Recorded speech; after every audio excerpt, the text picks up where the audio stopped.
All right, folks. Welcome, Shavua Tov, a good tavach, a good week to everybody. As we march forward every week together, learning from the Parsha, learning how to make the Torah week, the weekly Torah portion relevant in our lives.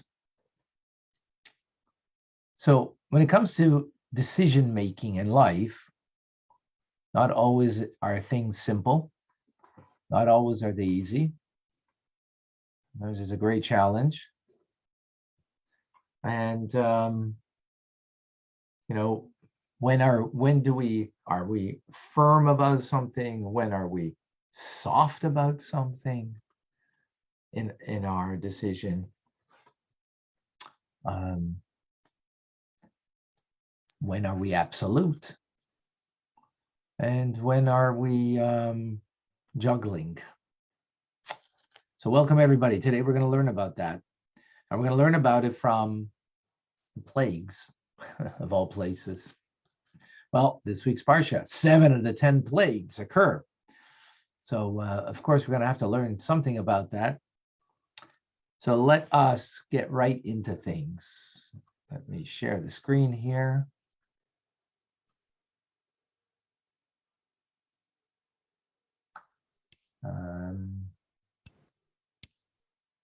All right. It's in front of you. You see it? Yes. Okay, yep. Beautiful. So God warns about the 4th plague, and it's of wild animals. Okay, and he says, and I will separate, v'hiflesi b'yomahu, I will separate on that day the land of Goshen upon which my people stand.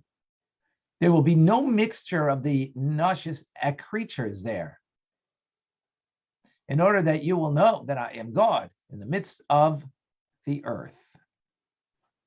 So we need to take note that this is the first time that the Torah explicitly states that the plagues would affect only the Egyptians, demonstrating for the first time the distinction between the Hebrews and the Egyptians. So why does the Torah only note the difference here with the 4th plague? How about the first 3 plagues? Was it something that affected only Egyptians, or did it affect the Egyptians and the Hebrews? So the truth is, like all good things in Jewish teachings, this is a matter of debate. You ready for the debate? The Ibn Ezra understands, because of this verse, that it was only from the 4th plague onwards that there's a clear distinction between the Egyptians and the Hebrews. Whereas the first 3 plagues, blood, frogs, and lice, affected everyone. Let's see it in the words of the Ibn Ezra.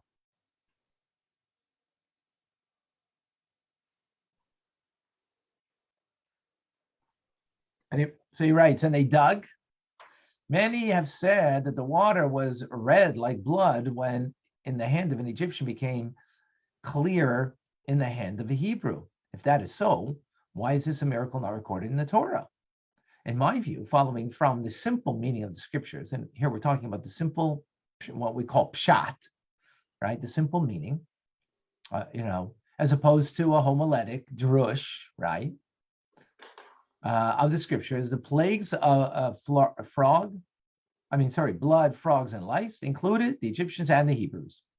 These 3 plagues did not cause much harm, only for the plague of the wild animals, which was more destructive, and the subsequent plagues, did God distinguish between Egyptians and the Israelites. That clear? Now, that's on one side of the fence. On the other side, we have Rabbi Bechaya, and we have others, including the Ramban, who disagree with the Ibn Ezra. And they say that all 10 plagues the Jewish people were spared from. And but don't we have a problem here that they need to address? And what is that? Then why only in the fourth plague does it say the word v'hiflesi, that I separated? So that separation, specifically by the wild animals, is alluding to a change of perspective and something that became more noticeable rather than the fact. So while the Hebrews were not affected by any of the plagues, this only became noticeably evident by the fourth plague, by wild animals. So how? What does that mean? Why is it noticeably then more evident and not by the other plagues? So frogs and lice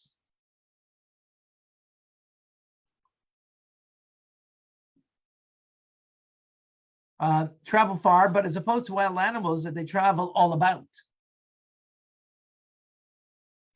So, yeah, frogs can travel, but not like the wild animals that would be, all in remote that would reach to even a remote region of the province of Goshen where the Hebrews were.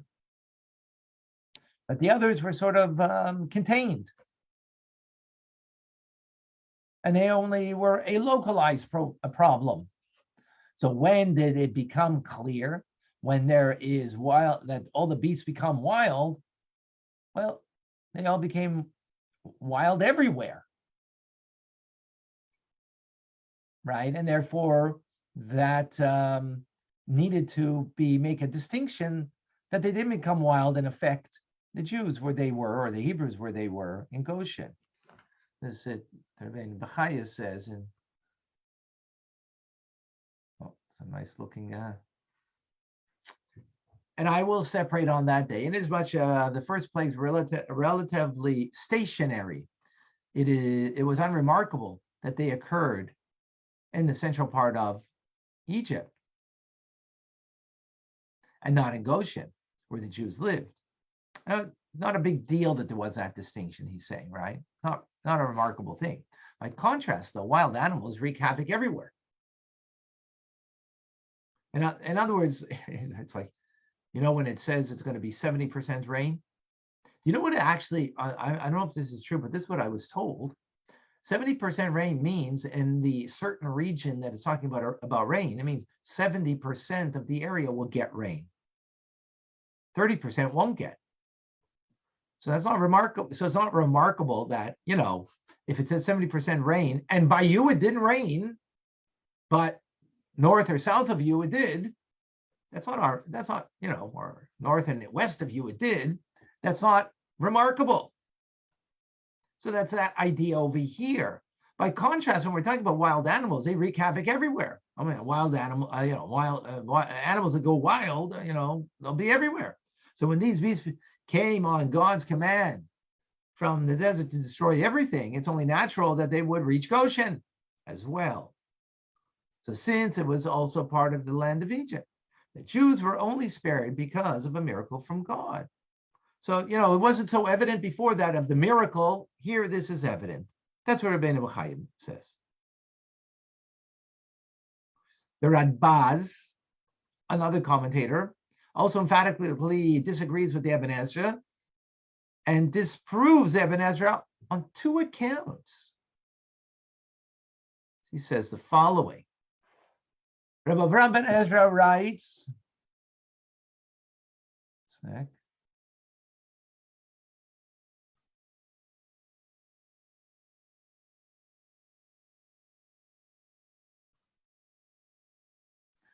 Rabbi Avram ben Ezra writes that Egypt and Israel were both subject to the plagues of blood, frogs, and lice. It's forbidden to believe such a thing, especially since Scripture itself indicates the opposite. How so? And Egypt could not drink water from the river, and all of Egypt dug around the river. The implication being that the Israelites did not need to do this, since they were drinking from the river's waters. And so it is said, when Moshe warned of the frogs, that they will come up into you and into your people, meaning the Egyptians. And then later, that they will depart from you and from your houses and from your servants and from your people. Implied is that they're not in Israel. The same is true of lice. From where it is clear, we can infer to what is not clear. Whoa, interesting. That Baz is saying over here, right? He's saying that clearly the Egyptians were harmed, and there's no mention of the Hebrews. The Egyptians, clearly it says they weren't able to drink the water. The frogs also, the verse says very clearly, in you and in your people, implying that it's only the Egyptians. So from the wording of the verse is where he argues against the Ibn Ezra, and also the rationale for the plagues, which we'll get much more into it later. But the first three plagues, affecting the Hebrews, seemingly would be a disaster.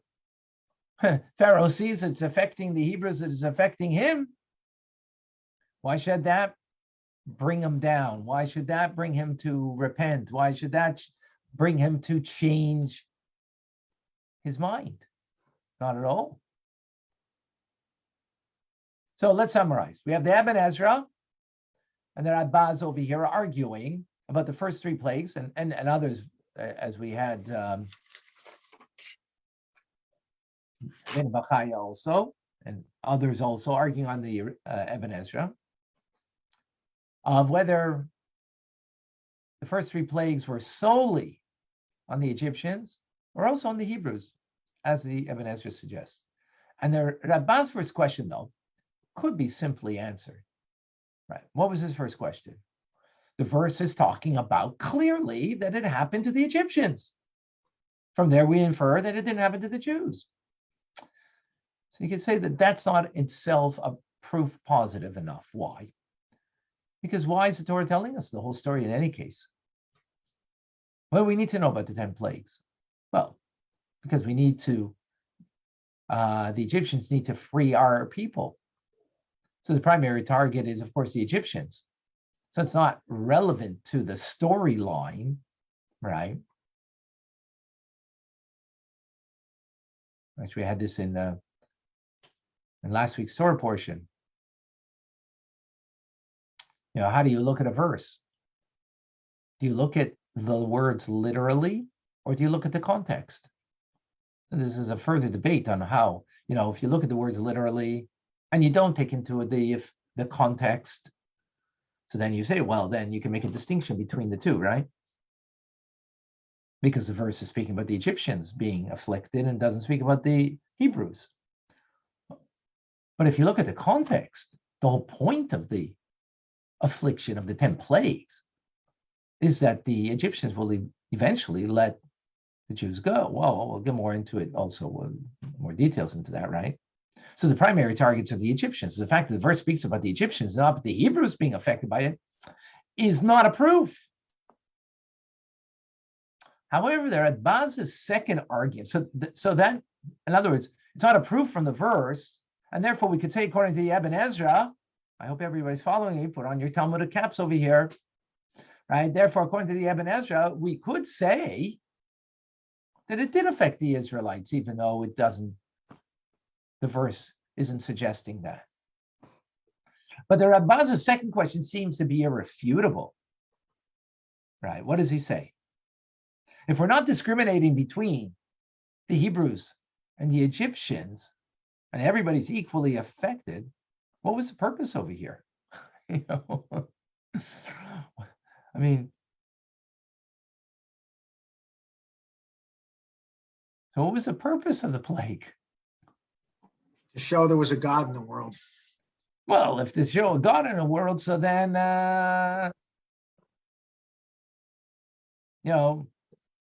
why are you afflicting your people? He wasn't. No, we're talking about according to the Ibn Ezra. No. Please follow. I said, can I see the T-shirt again? Andrew thinks it is what it is, and I argued with him earlier And I said, it is what we make it. So I think this might be further debate over here in what we're talking about over here. It is what it is, or it is what we make it. So we're talking about now in the Ibn Ezra, remember. Ibn Ezra says that the first 3 plagues affected the Jews, right? That's what he says. That's why the 4th plague only says, I make a distinction between the Hebrews and the Egyptians, right? That's his understanding. So we need to, this is Torah. We need to understand his opinion.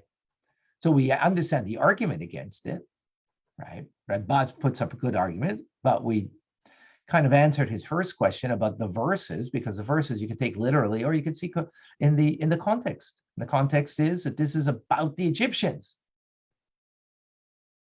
about bringing them down to a point that they will let my people go. But the second question is, if everybody's affected equally, so what was the purpose of this? And this brings us to a third question, a more urgent question. Why would God afflict the Jews? Why would he do that in the first place? Again, according to the Ibn Ezra we're talking about. Why wouldn't he just make a distinction between the Hebrews and the Egyptians? I mean,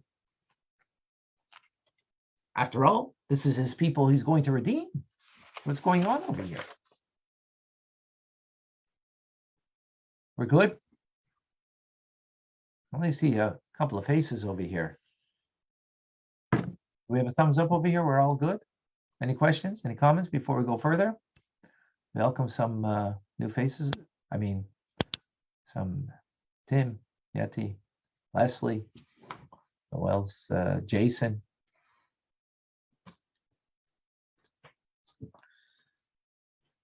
All right.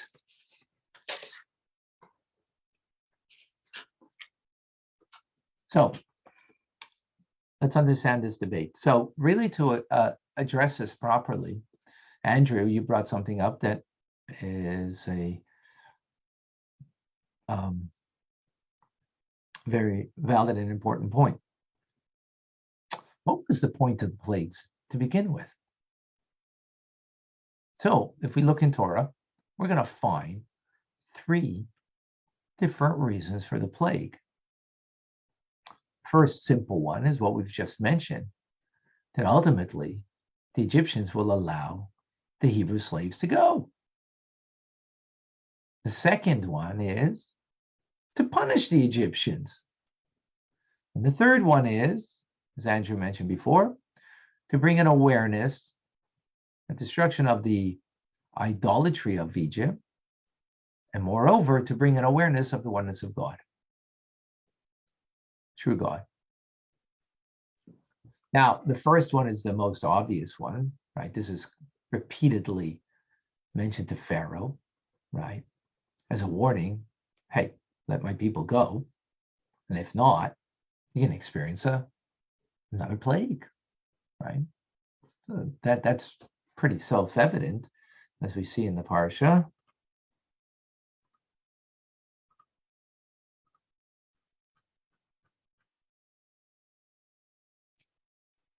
For if you do not let my people go, I will incite against you and against your servants and against your people, and in your houses a mixture of noxious creatures, and the houses of Egypt will be filled with a mixture of noxious creatures, as well as in the land which they are. So, if you recall from last week's parsha, folks, right, when Moshe Rabbeinu encountered the burning bush, what did God tell him? Told him very clearly, Pharaoh will refuse to grant freedom to the Hebrews. And he will only let them go after being smitten by many miracles. So very clear that the purpose of the plagues is about bringing freedom to the Jewish people. Now, there's a second reason, as we mentioned. And where is that mentioned in the Torah? Anybody know? the very beginning of our people, with Avraham Avinu, with Abraham, by the bris ben of Psarim, by the covenant that he makes Abraham with God, and says that your nation will be enslaved. Your people will be enslaved. Clearly. But yet, what will happen? He will come out with great wealth, and the nation that enslaves you, I will punish. And God said to Abram, you shall surely know that your seed will be strangers in a land that is not theirs, and they will be enslave them and oppress them for 400 years. In other words, 400 years would be the maximum. There would be the enslavement. In the end, it was only 210 years here in Egypt.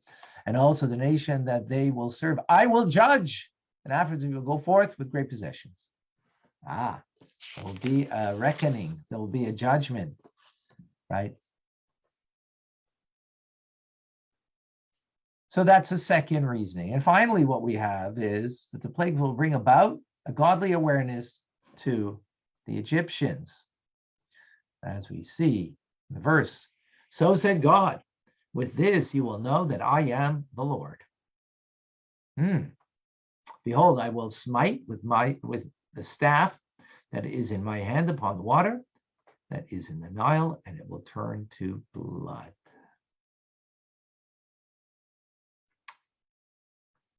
So what do we see here very clearly?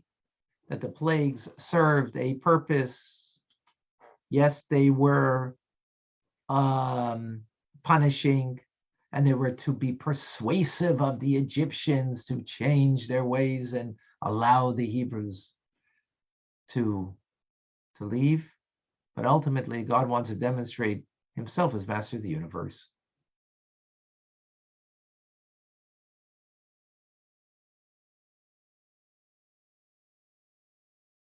Is that clear? So for these three reasons, we know that the first three plagues did not afflict the Hebrews. Well, that's our discussion over here. We have a debate on that, don't we? Oh, still? Okay. Still? Yes, it's still. We're still debating. Okay. Right. We still, nothing has changed. That debate is centuries old. You know, what was the Ibn Ezra? Hold on a second. Rabbi lived in the 16th century. Rabbeinu Bachaya lived in the 13th and 14th century. And the Ibn Ezra lived in the 12th century. So we might say that this is one of the older debates, right? I mean, it's not a Talmudic debate. It's not, we have a lot more debates in the Talmud, right? But this is an old debate. But is it, are these three are making the case for, these three are making the case for the idea that the Hebrews were not afflicted by the first three plagues. No. Let's go back again for a moment. Give me a moment. I see I need to It might just be me. I'm sorry. let's go back for a moment. Okay. We have a debate over here, right? We have the Ibn Ezra that is saying the fact that on the fourth plague, it says that there's a distinction God made, means it was only in the fourth plague that it began the distinction between the Hebrews and the Egyptians, meaning that the first three plagues affected the Hebrews. They were afflicted by it. Okay, that's what Ibn Ezra says clearly. The Rabbeinu Bachaya, the Radbaz argue. They argue and say no. And we had the arguments that that we just went through, right? He brought argument from the verses. The verses clearly say, that they were, meant for the Egyptians, because the verse only speaks about the Egyptians being afflicted. Again, the first three. And furthermore, what's the, well, the whole point of that was to afflict the Egyptians. Why it seems would take away from the affliction against the Egyptians if the Hebrews were also afflicted. And the third point was in his argument is why would God do that to his people that he wants to redeem, right? But those are the arguments against the Ibn Ezra. Really, what we're coming over here is to understand the Ibn Ezra. That's where we're going. That's where we're going with this. Not to understand the other commentators. We're coming to understand the Ibn Ezra, his perspective. It's Torah. So we need to understand his perspective, even though there's a different perspective. And it's not about here, this is not about I like his opinion better than this opinion. No. That's not the way Torah study is done. Torah study is done, appreciating the different perspectives, and being that we're talking about Torah scholars and righteous individuals who gave it wasn't like they gave it an opinion and now it becomes up to a vote. In Jewish law, that's how things work, right? You have this Sanhedrin, 71 scholars, and everybody's giving their opinion. And it goes up for a vote, and so on. Here, that's not how it works. This is a perspective of Torah, and it needs to be understood. So even though it may not even be the overwhelming accepted opinion, but it doesn't mean it's not a perspective that we need to appreciate and to understand. So that's where we're going with this, to try to appreciate it more deeply. Okay, is that clear? Yeah, So I think there's a debate of even how many plagues there were in the Haggadah. Am I correct about that?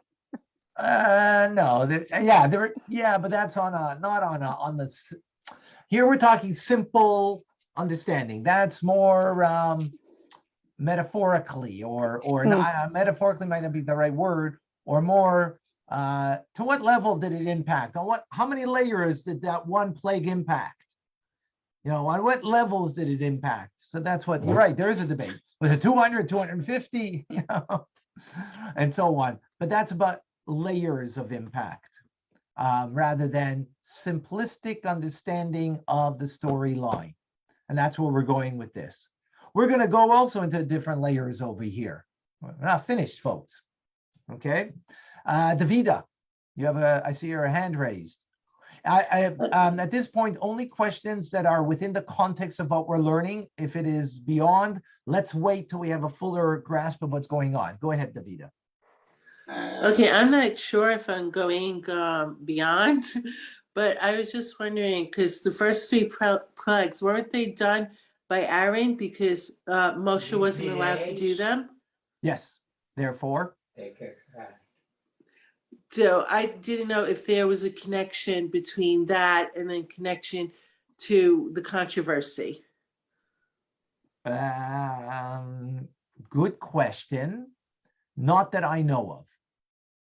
Not that I'm aware of, but that's a good thought that maybe we need to, to think about more. Very good. Very good. I don't know. Don't have an answer to that yet. Maybe let's see as the class progresses. But thank you for putting that out there. Yeti. Thank you, Rabbi. So I had learned somewhere that I think at that time of the plagues, some of the Jews, a small group, had taken to the culture of the Egyptians. If that's the case, is it possible that the plagues affected some of the Jews, the ones who maybe were really deeply entrenched in Egyptian culture? Okay, good. We're going to get into that. Good. Very good. Thank you. We'll but that itself then, is making a distinction. But we'll get there. We'll get there. Okay. So we're good? Yeah? Do I have thumbs up? Everybody with me? Anybody against what I'm saying? Speak up now. And I'm not saying it, I'm just giving you over what the sages are saying. All right.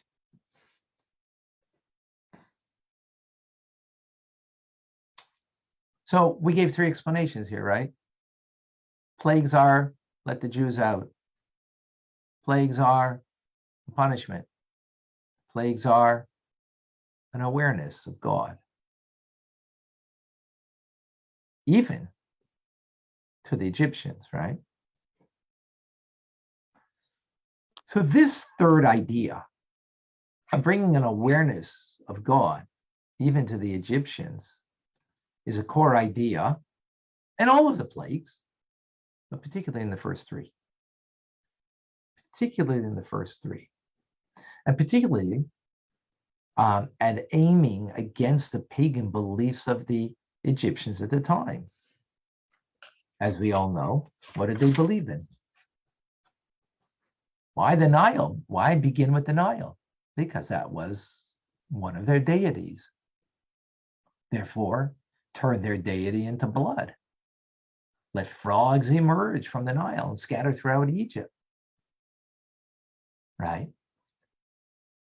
What would that bring them to? A denial of the Nile, right? That they would recognize that their deity was nothing but a false god, utterly dependent upon God's will. And it's God who makes the decree and decides what is. You know, it is what it is. As God decrees, that's true.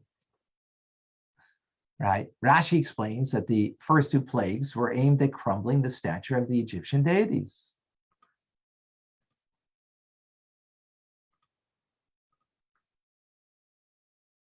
He struck their deity, then he struck them. So first, to their deities. Right? Similarly, the third plague, the lice, also demonstrate the limits of their falsehood of the Egyptian beliefs and made them recognize the power of God. Now you have to understand, Egyptian society at the time was steeped in sorcery and magic. At first, the Egyptians assumed that the plague of blood and frogs was some sort of, magical trick.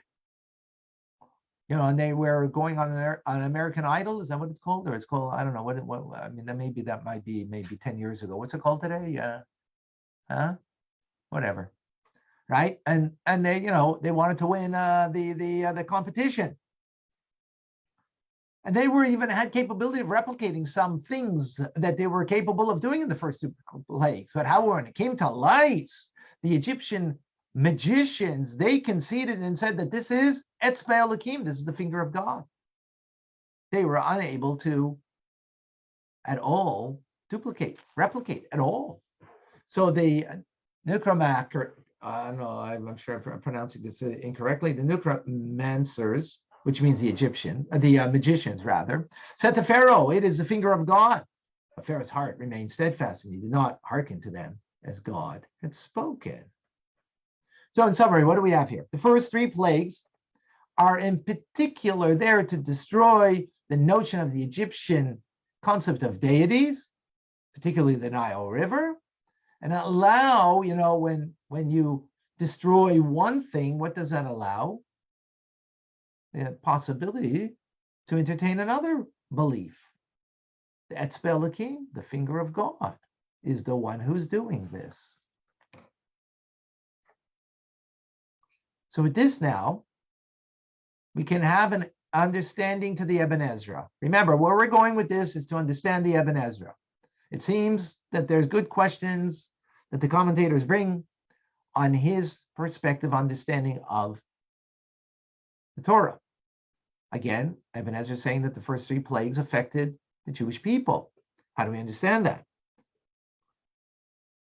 So possibly the way we understand this depends on what the purpose of the 3 plagues were.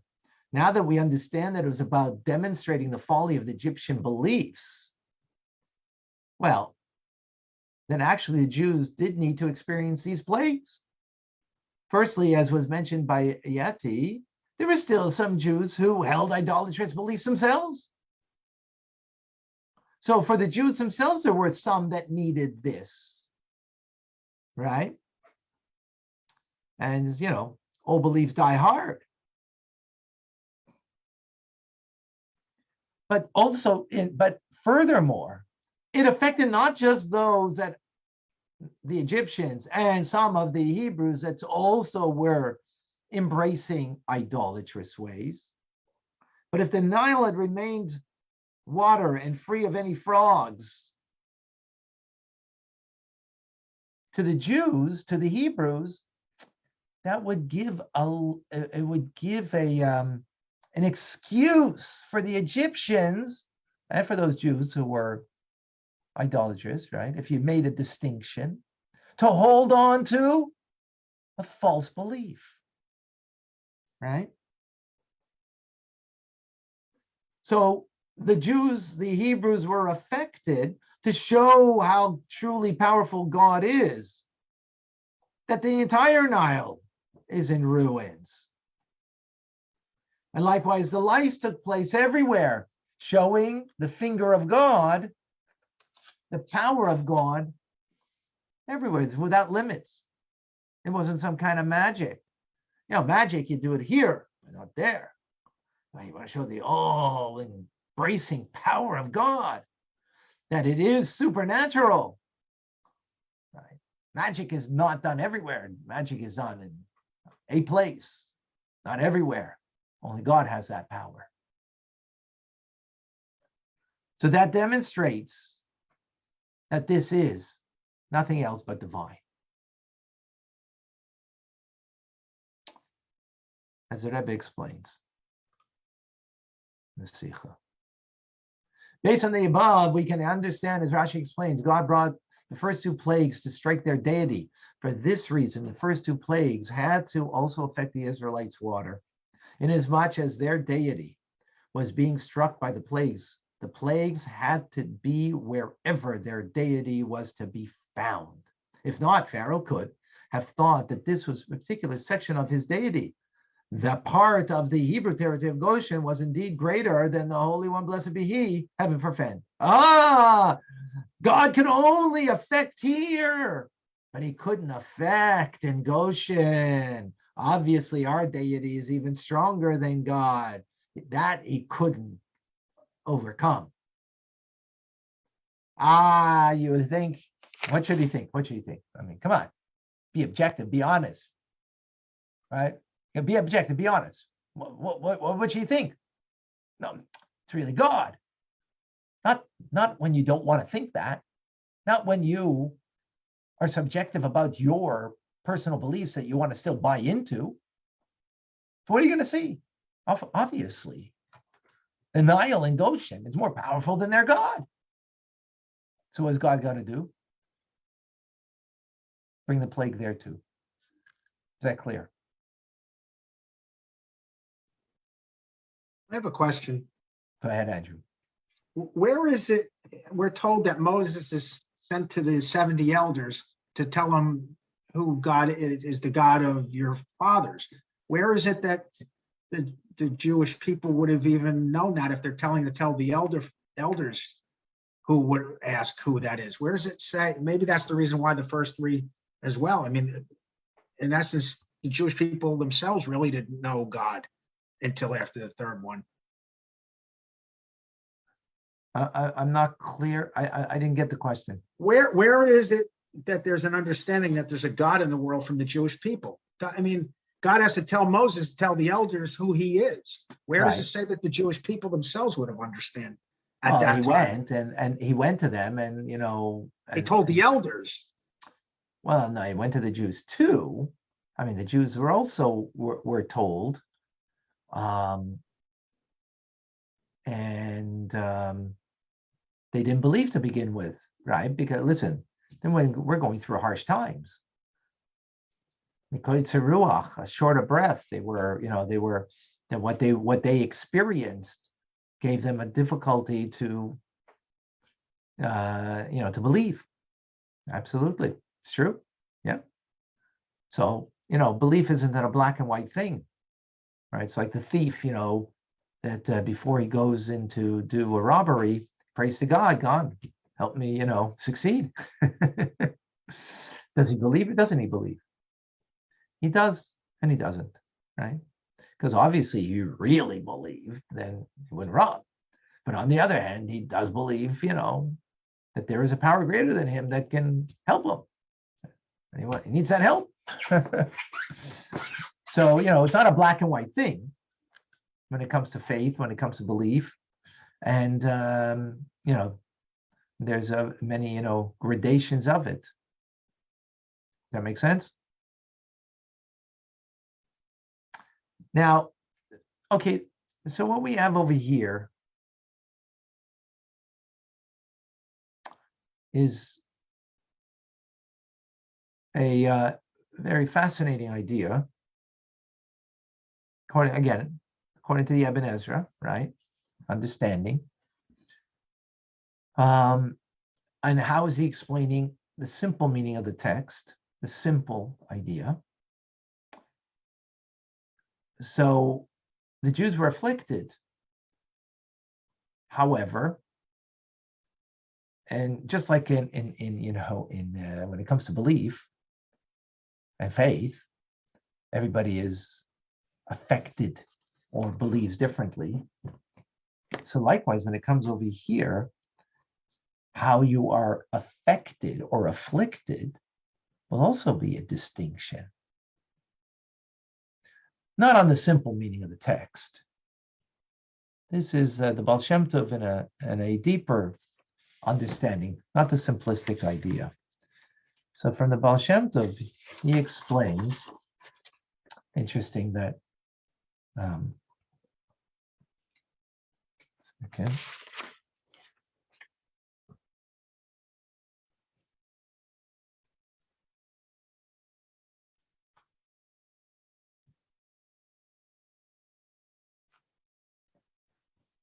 The word Tzfardeya, frogs, has also meaning Safar, which means illumination.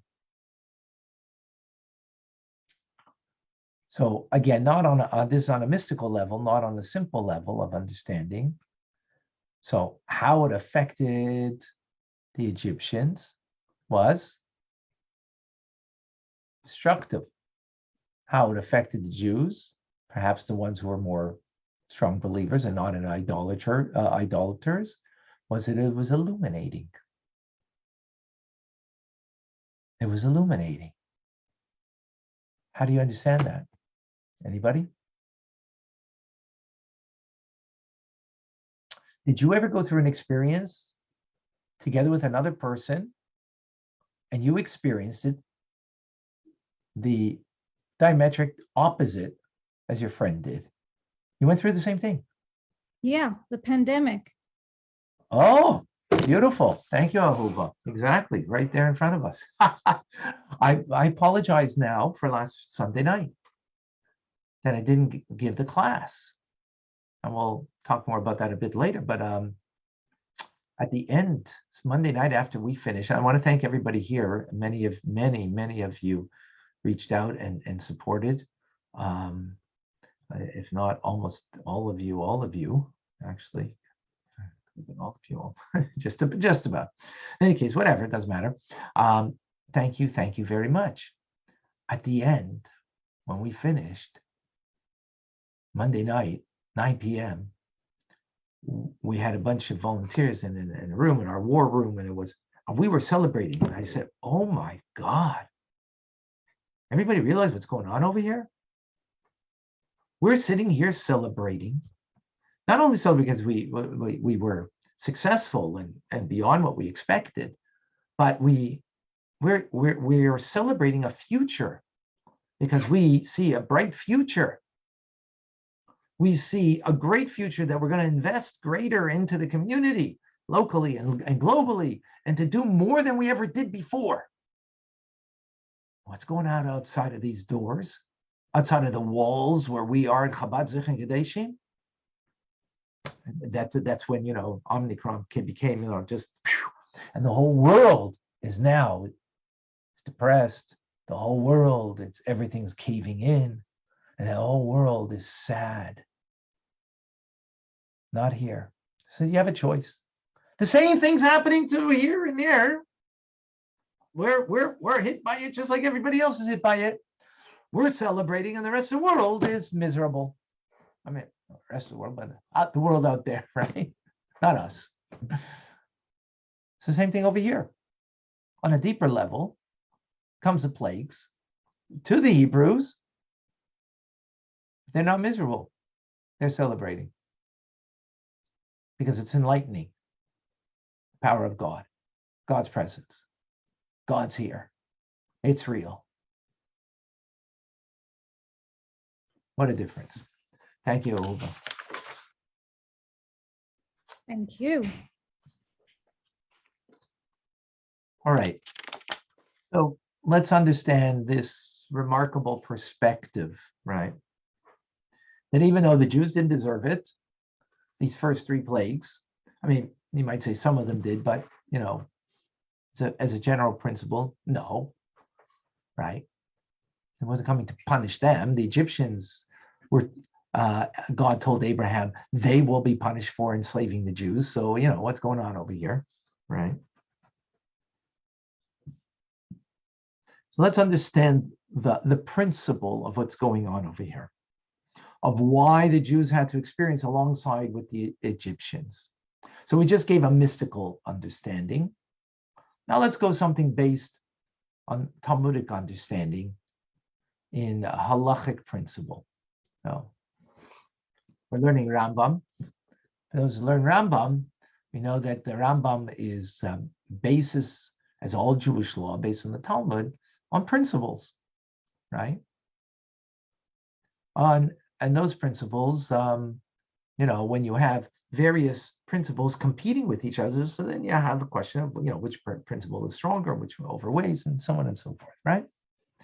So there's a halachic principle that that it's called loy plug rabbanon, that we don't make a distinction. The rabbis don't make a distinction. There's an edict that's enacted and applies across the board. It's not necessary for everybody. Doesn't matter. It applies across the board. What's an example of that? Well, for those who go to shul and daven with a minyan, so you know that what we do by Shachris and Mincha, morning and afternoon praise, what we have, Chazor Hashas. We have the repetition of the Amidah. Why was that enacted? Because back in the day, over 2,000 years ago when it was first enacted, it was done so because there are many Jews who were incapable of reading the Siddur in Hebrew, or for that matter, any other language. When the truth is, things were not so much translated back in the day because, you know, this is far before the printing press, right? That would make things a little more simple. But it was, you know, you had handwritten Siddur, right? But who was the repetition of the Amidah meant for? And by the way, for those who were repeating, you know, repeating the Amidah, that meant for those who were not able to read. So at least they would answer, Amen, Amen, to the blessing. And by answering Amen, it's like they said the blessing, led by, the leader of the service, right? Well, if that's the case, if I prayed myself, and if you did, so then, you know, we don't need to answer. We don't need to have the repetition. Loy plug, no distinction. Whether the repetition is being done for one person or for 0 people that need it, because everybody davened in Hebrew, or today in English, or in any other language, the repetition needs to be done, period.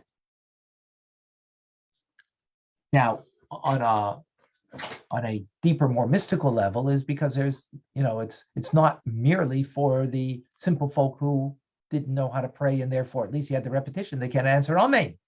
There's much more behind it in the decree of the rabbis that instituted this repetition of the Amidah, and not just your silent prayer to God, right? But loy plug, we don't differentiate. Even though you can make the argument that, hey, you should differentiate, right? So this is a clear concept of loy plug.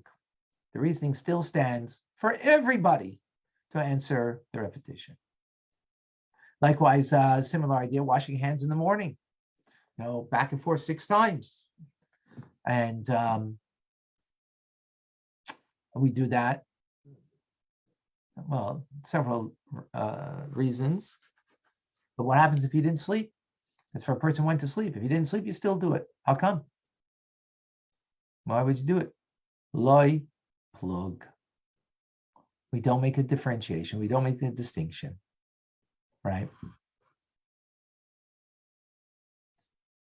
So where do we see that? In this week's parsha is, according to the Ibn Ezra, his opinion, that in the first 3 plagues, it afflicted, or affected at least, whether it afflicted or not, a deeper understanding at least, right? But affected at least, the Hebrews also.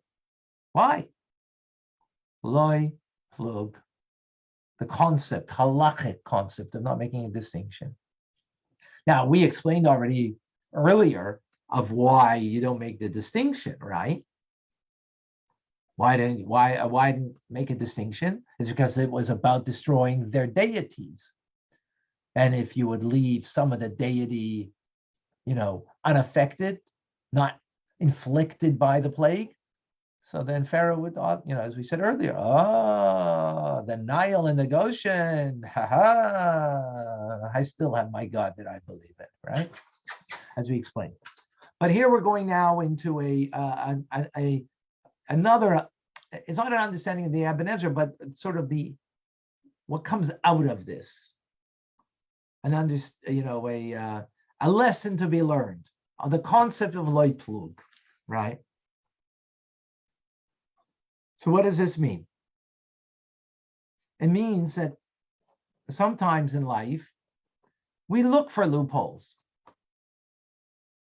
And halachically correct. For those who learn Rambam, sometimes we found different loopholes when it came about bringing sacrifices and, if it became impure or became a blemish, we looked for a loophole.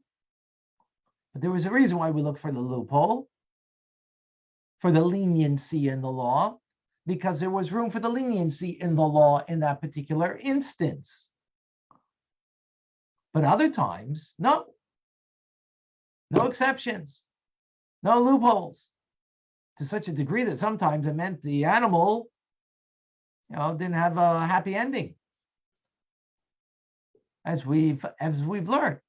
Now, this is all based on principles, right? About what the particular principle. But on a personal level, sometimes when it comes to moral judgment, sometimes there is room for a leniency, but sometimes not at all. It needs to be indiscriminate. Loy plug, we don't make a distinction, right? So, for example, just reading an article about the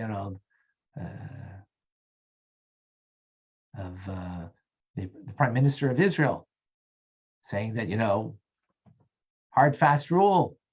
No one can come to Israel today, right? Because of Omicron. The world's coming to an Omicron end. And yet he and his family went on vacation to someplace. Right? So in the press, they were, pressing him on that.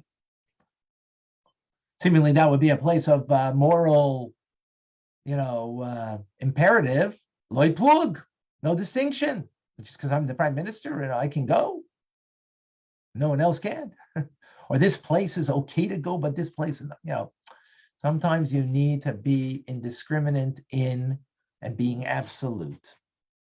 If not, then there's something either hypocritical or a moral failing, right?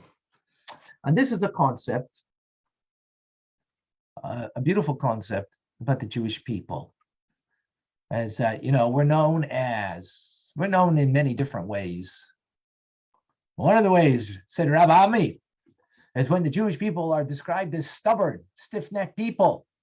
People normally understand this as a criticism, but in fact it's a compliment. It is due to our stubbornness that we have been willing to be killed for our Judaism. In other words, where do you draw a red line? Where do you draw that till here and no more? Where is there a place where it becomes absolute, becomes indiscriminate, and there's no question at all? Remind you of a beautiful story of Dr. Velvel Green, blessed memory.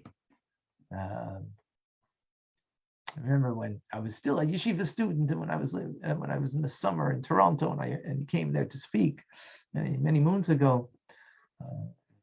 And he was telling about his journey in Yiddishkeit, and he and his wife just accepted upon themselves that they're going to keep kosher, and he was going. He was a scientist working for NASA. It was NASA. I think it was NASA, if I'm not mistaken. Forget the area now, so I'm not going to remember. And he was going. I don't know if it was to Alabama. We're talking.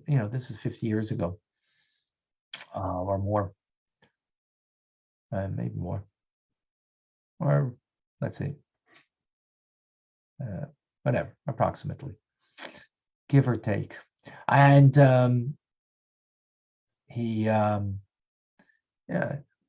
he's a professor, so he's a little absent-minded, and he didn't really prepare himself properly for food because he's keeping kosher in Alabama back then. There was no Chabad house, and there was no shliach, and there was no kosher food. I mean, yeah, you could probably get fruits and vegetables and other things, but he was starving, and he was passing by a hot dog stand, those outdoor hot dog stands, and the smell, the aroma was just out of this world.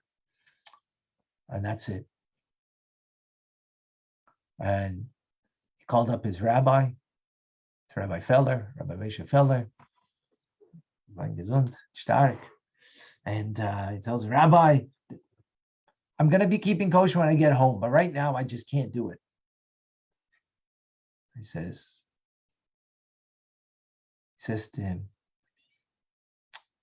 Rabbi Feller, Velvel, a Jew's not allowed to eat non-kosher, period. It doesn't matter what the situation is. Only life and death. This is not life and death. Says to him, says, Rabbi, you're crazy. You're nuts with these things. Hangs up the phone. I'm going to get that hot dog. And he goes and he approaches. I think he even paid the money. And then he just walked away. He couldn't do it. Baruch Hashem. Loi plug. We don't make a distinction when we have values in our lives. We don't cross the line. We don't make loopholes. What you got to do, you got to do. Right? So with this, I got to tell you my apologies for last week. First of all, I should have reached out if I wasn't giving the class to at least let you know.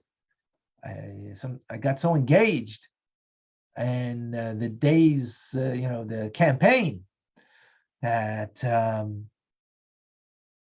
it came by the time, and I realized that if it flew by the time.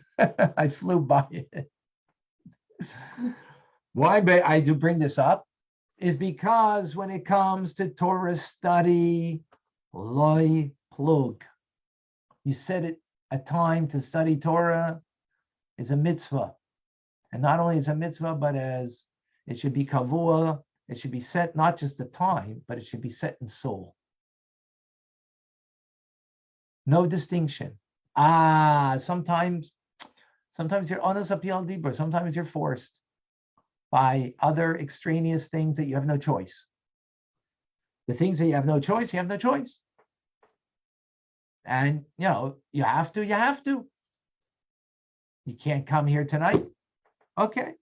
Sometimes you're forced by God. But if you're not forced, setting a time to Torah study, Sunday night, 6:30, or every day, 9:30 to learn Tanya, loy plug. You don't make a distinction. Now, again, sometimes, you got some other judges that, are, you got to stand before and you got to, and you are forced to. Fine. Thank God that you always can hear it later, right? You can always tune in later. But the concept of Torah study is kvias itim la Torah, setting aside a time for Torah. And as the previous Rebbe says, that, when it comes to eating and sleeping, we set that time and we're very diligent about it. Dinner is at 5:30, lunch is at 12:30, breakfast is, and we're, light plug, whatever's going on, gotta have my meal. Of course, more importantly is that I gotta have my Torah study. That regular time for study, that regular time for prayer is something that has to be loy plug. We don't differentiate, right?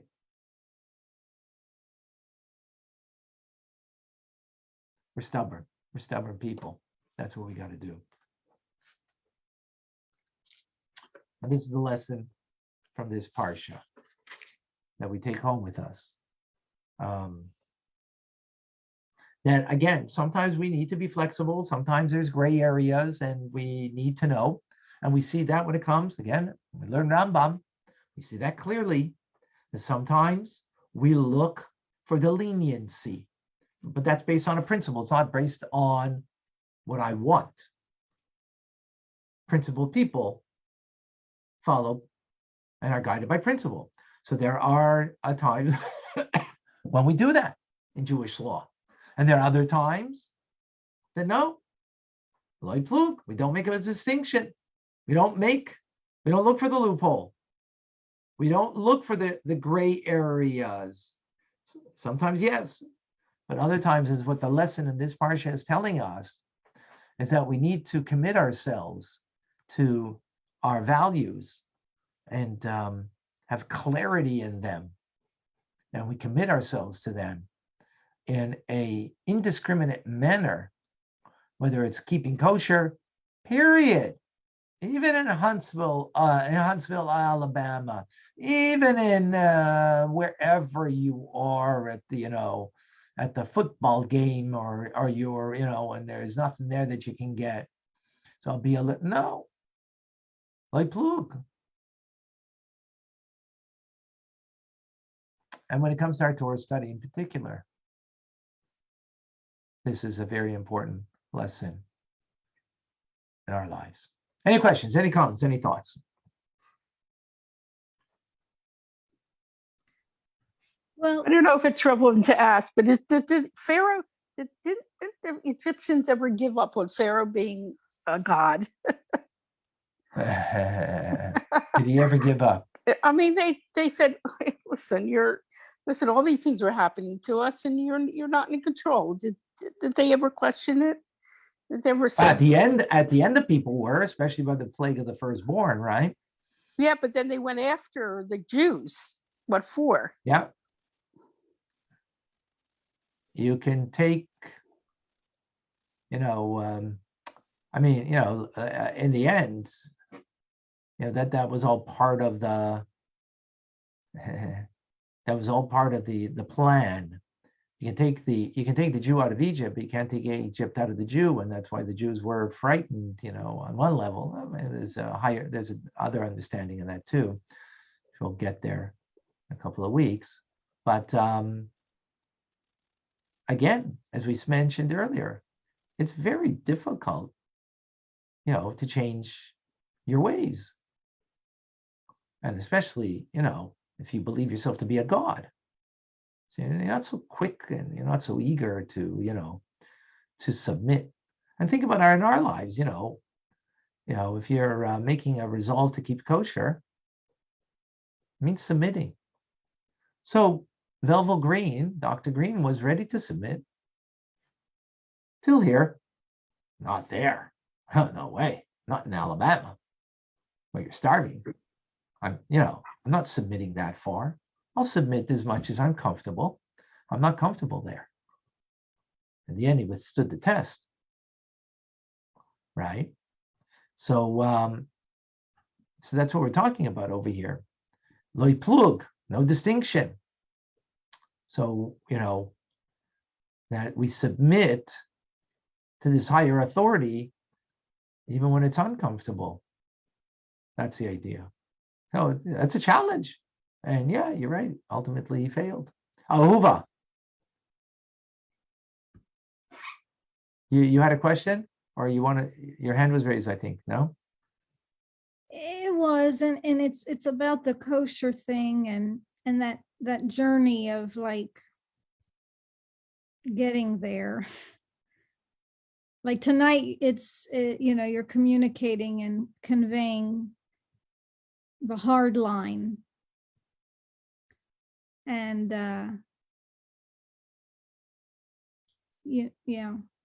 there's the like no more pork and no more, those kinds of things, and don't mix meat and cheese. But then there's like, does every brand have the U or the K? And So listen, we're feeling guilty and tortured. And not all of us are in a Jewish home, like fully Jewish home. There's so much we're dealing with. So yeah, very good point. So remember we said in Jewish law, sometimes there's the loophole and sometimes there's the lo plug, right? So I gave kosher by and the story by example, right? Now everybody's circumstance is different, and does that the loy plug in kosher, there's different levels. Like for example, I only eat a particular kind of meat that is what we call from a Lubavitch hechsher, because there's a higher standard, right? Now, if it's not that higher standard, I personally don't eat it, but it's kosher, right? So my loy plug might be here. Someone else's, well, they'll eat other kind of kosher meat, kosher, and I say it's kosher, right? This is a higher standard.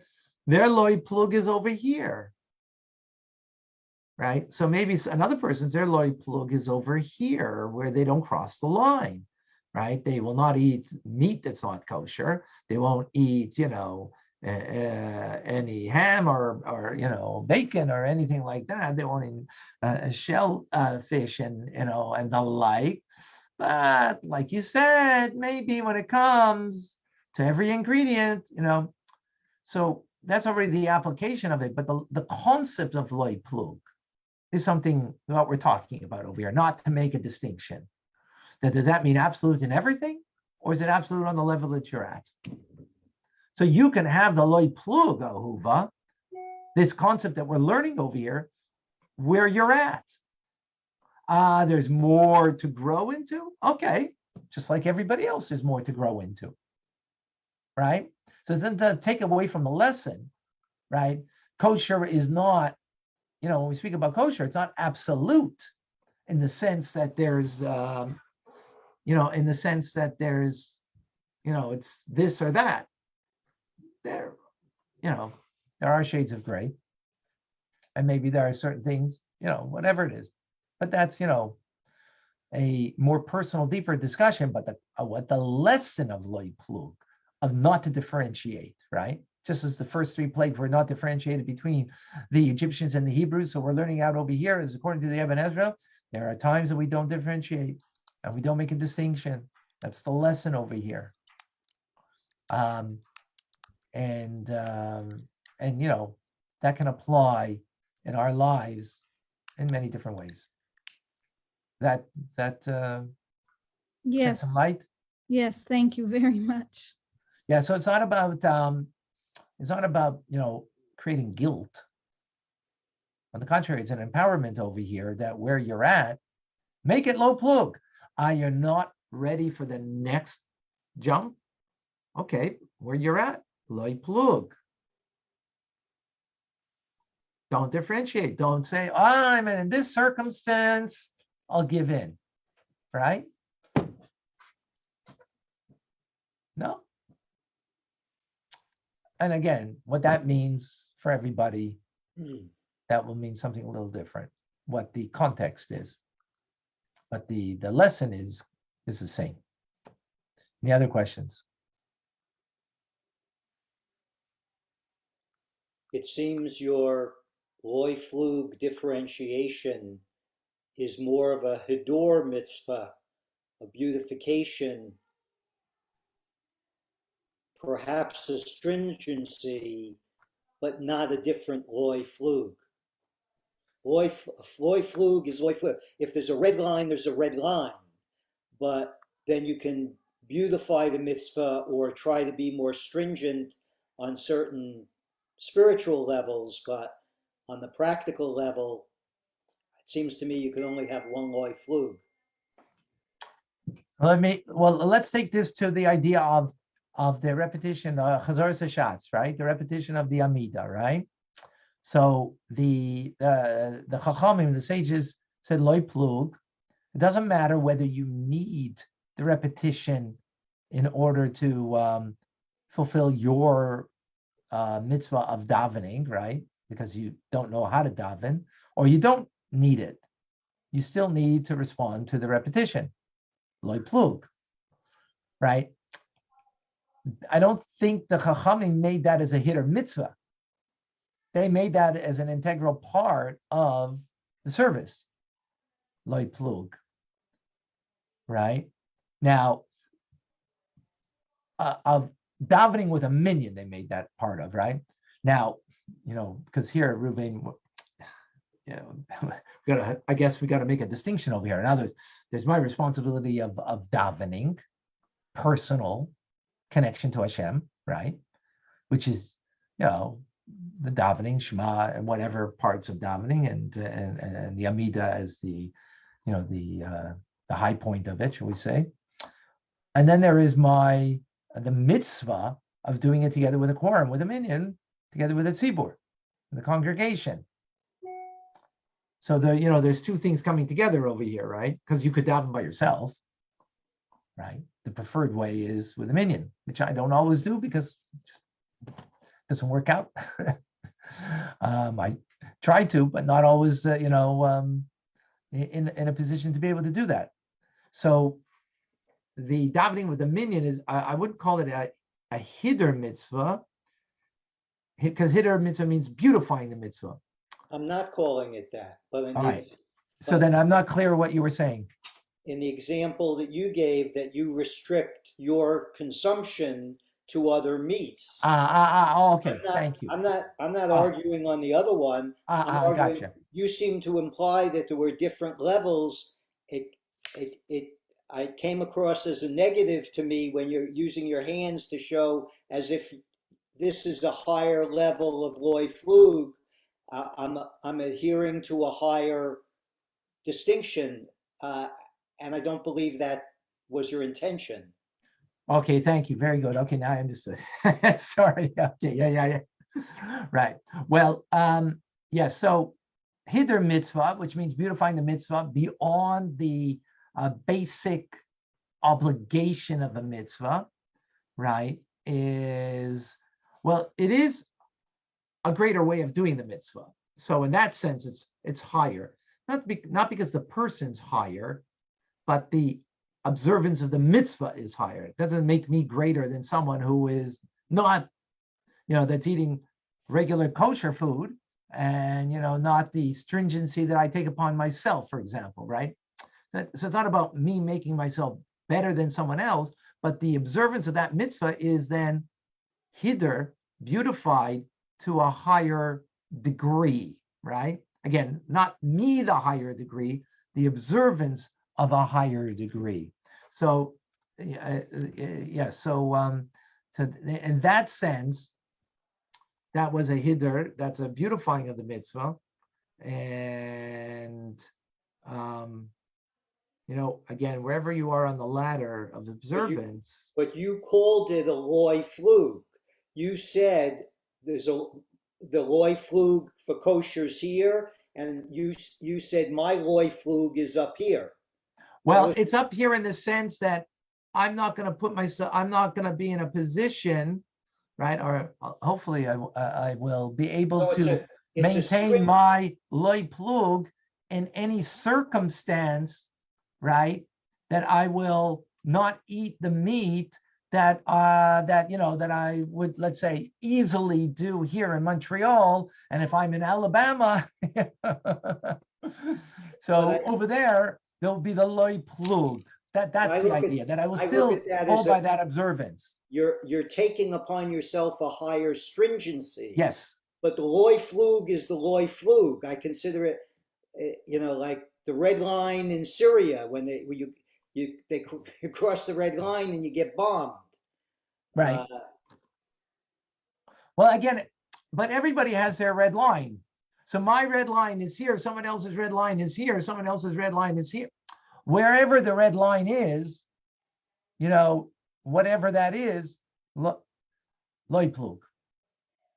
Then loy flug is less. I don't know. How do you distinguish that from relative morality? No, I'm talking about every person is on a different level of their observance, where they're holding in their connection to Hashem and their level of observance, and on that, wherever that level is, the concept of loy plug can apply. That's the idea. In other words, maintain a strong commitment to whatever that level that you have. That yes, you can grow from that level to a greater level, but on that level where you're at, the loy plug can apply. So, for example, if a person is keeping 70% kosher, but maybe they're not so careful in some areas, right? But so where they are, very aware and committed to loy plug. In other words, keep that up, in Alabama too. I'm sorry if anybody here from Alabama know when nothing. I'm nothing personal. Just that's where the story was from. So that's the concept. Does that make it clear, Ruvain? I just prefer. I'm very picky about language, and I just prefer if you use the term no distinction. To me, that's a binary choice. No distinction. It's binary. Right. Whereas I prefer what is the basic Jewish concept, stringency and leniency. It seems to me that makes more sense in the true application in Jewish law. I hear you.